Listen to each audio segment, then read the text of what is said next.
Hello guys, welcome back to everyone. కృష్ణానది గురించి మన రెండు తెలుగు రాష్ట్రాల్లో తెలియని వారు ఎవరు ఉండరు.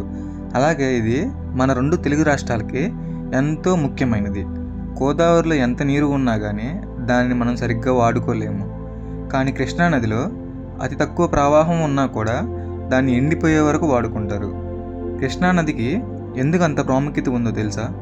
అసలు కృష్ణానది ఎలా తెలుగు రాష్ట్రాలకి అంత ముఖ్యమైన నదిగా ఉంది?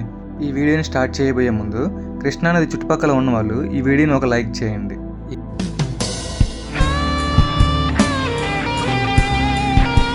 ఈ కృష్ణానది మహారాష్ట్రలోని మహాబలేశ్వరంలో మొదలవుతుంది. అలా కర్ణాటక, తెలంగాణ, ఆంధ్ర మీదుగా 1400 కిలోమీటర్లు ప్రయాణించి ఆంధ్రప్రదేశ్లోని హంసలి దీవి దగ్గర బంగాళాఖాతంలో కలిసిపోతుంది. ఈ నది మహారాష్ట్రలో 26%, కర్ణాటకలో 44%, ఆంధ్ర తెలంగాణలో 29% ప్రవహిస్తుంది. ఇలా ఈ నది మీద అతిపెద్ద పుణ్యక్షేత్రాలు కూడా ఉన్నాయి. అవి శ్రీశైలంలోని మల్లికార్జున స్వామి, అలంపూర్లోని శక్తిపీఠం, విజయవాడలోని దుర్గమ్మ గుడి, అలాగే అమరావతిలోని అమరలింగేశ్వర స్వామి, చివరిగా మోపిదేవి క్షేత్రంలో నాగపూజలు కూడా చేస్తారు. ఇలా ఎన్నో చిన్న చిన్న క్షేత్రాలు కూడా ఉన్నాయి. ఈ విధంగా ఈ క్షేత్రాలను దర్శించుకొని స్నానాల కోసం కృష్ణానదిలోకి వస్తారు. అలాగే విజయవాడలోని దుర్గమ్మ గుడి దగ్గర కృష్ణానదికి పూజలు కూడా చేస్తారు. అలాగే ఈ కృష్ణానది మీద 8 అతిపెద్ద వాటర్ ప్రాజెక్ట్స్ కూడా ఉన్నాయి. అవి కర్ణాటకలో వచ్చేసరికి ఆల్మట్టి, నారాయణపూర్, తుంగభద్ర.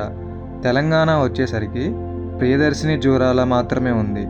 కానీ ఆంధ్ర, తెలంగాణ ఉమ్మడిగా శ్రీశైలం, నాగార్జున సాగర్ ప్రాజెక్ట్స్ ఉన్నాయి. చివరిగా ఆంధ్రాలో మాత్రం పులిసింతల మరియు ప్రకాశం బ్యారేజెస్ ఉన్నాయి. ఇలా ఈ నది ప్రారంభమైన మహారాష్ట్రలో మాత్రం ఎటువంటి ప్రాజెక్ట్స్ లేవు. వీటన్నిటిలో అతిపెద్ద ప్రాజెక్ట్ అయిన నాగార్జున సాగర్ ప్రాజెక్ట్ ఆంధ్ర, తెలంగాణ ఉమ్మడిగా కలిసి ఉంది. అలాగే ఇది ప్రపంచంలోనే అతిపెద్ద రాతి ప్రాజెక్ట్. ఈ ప్రాజెక్ట్ యొక్క నిర్మాణంలో ఎక్కువగా అక్కడి రాళ్లను ఉపయోగించారు. అందువలన దీన్ని ప్రపంచంలోనే అతిపెద్ద రాతి ప్రాజెక్టుగా పిలుస్తారు. ఈ ఒక్క డ్యామ్ వలన ఆంధ్రాలో 22 లక్షల ఎకరాలు, తెలంగాణలో 20 లక్షల ఎకరాలనే భూమి సాగు చేయగలుగుతున్నారు. ఈ ఒక్క నది మీద ఉమ్మడి ఆంధ్రప్రదేశ్లో 5 రిజర్వాయర్ డ్యాములను కట్టారంటే ఈ నది మన ఆంధ్ర, తెలంగాణకి ఎంత ముఖ్యమో మనం అర్థం చేసుకోగలం. ఇప్పటి వరకు ఈ నది యొక్క అవసరాన్ని, గొప్పతనాన్ని మనం చూసాం. అదే కృష్ణానది పొంగితే ఎలా ఉంటుందో తెలుసా? 2009లో వచ్చిన వరదలలో కృష్ణానది చరిత్రలోనే అతిపెద్ద వరద. ఈ వరద ప్రవాహం ఎలా ఉందంటే శ్రీశైలం రిజర్వాయర్ మీదుగా వాటర్ ప్రవహించాయి. దాదాపు 11 లక్షల క్యూసెక్ల వాటర్ ఈ నదిలో ప్రవహించింది. ఇది నల్గొండ, గుంటూరు జిల్లాలని పూర్తిగా ముంచేసింది. దాదాపు 15 లక్షల మంది తమ ఇళ్లని కోల్పోయారు. అలాగే 3 రోజులు వారికి నిద్ర కూడా లేదు. అదే సమయంలో విజయవాడలోని ప్రకాశం బ్యారేజ్ ఈ ప్రవాహాన్ని తట్టుకొని నిలబడలేదని చాలామంది అనుకున్నారు. కానీ ఆ బ్యారేజ్ తట్టుకొని ఉంది. కాకపోతే బ్యారేజ్కి ముందు వెనుక ఉన్న లంకలన్నీ మునిగిపోయాయి. చివరిగా దివిసీమ గురించి మనందరం సపరేట్గా చెప్పుకోవాల్సిన అవసరం లేదు. దాదాపు 100 ఏళ్ల తర్వాత కృష్ణానదికి ఇంత భారీ వరద నీరు వచ్చింది. చివరిగా 1906లో మాత్రమే 10 లక్షల క్యూసెక్ల వరద నీరు వచ్చింది.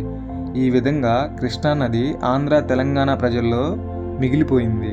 అంతేకాదు, భారతదేశంలో దక్షిణ భూభాగాన్ని, ఉత్తర భూభాగాలని ఈ కృష్ణానది విడదీస్తుంది.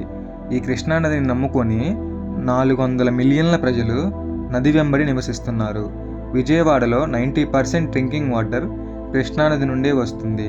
అలాగే గుంటూరు మరియు నల్గొండ జిల్లాలకు కూడా కృష్ణానది నుండే డ్రింకింగ్ వాటర్ వెళ్తుంది. ఇంతలాగా ఉపయోగపడే ఈ నది ఇండియాలోనే కలుషితమైన నదుల్లో ఒకటిగా ఉంది. దీనికి కారణం చాలా సిమెంట్ ఫ్యాక్టరీస్ ఈ నది వెంబడి ఉన్నాయి.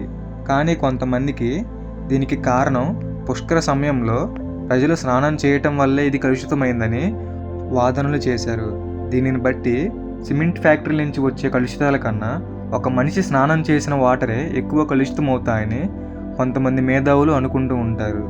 ఏది ఏమైనా మనకు తెలుసు ఫ్యాక్టరీల నుంచి వచ్చే వ్యర్థ పదార్థాలు, కెమికల్స్ ఎలా ఉంటాయో. అదీ కాక ఈ నది వెంబడి కొన్ని పెద్ద పెద్ద సిటీస్ ఉండటం వలన ఆ సిటీలోంచి వచ్చే డ్రైన్ వాటర్ మొత్తం కృష్ణానదిలో కలిసిపోతుంది. అందువలన కృష్ణానది దిగువకు వచ్చే కొద్దీ కలుషితం పెరిగిపోతూ ఉంది.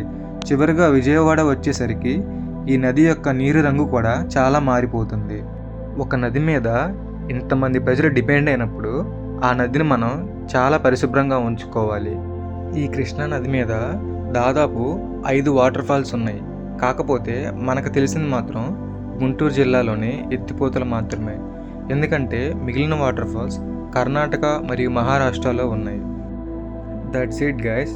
కృష్ణానది గురించి ఇన్ఫర్మేషన్ మీకు నచ్చినట్టయితే వీడియోని లైక్ చేసి ఛానల్ని సబ్స్క్రైబ్ చేయండి.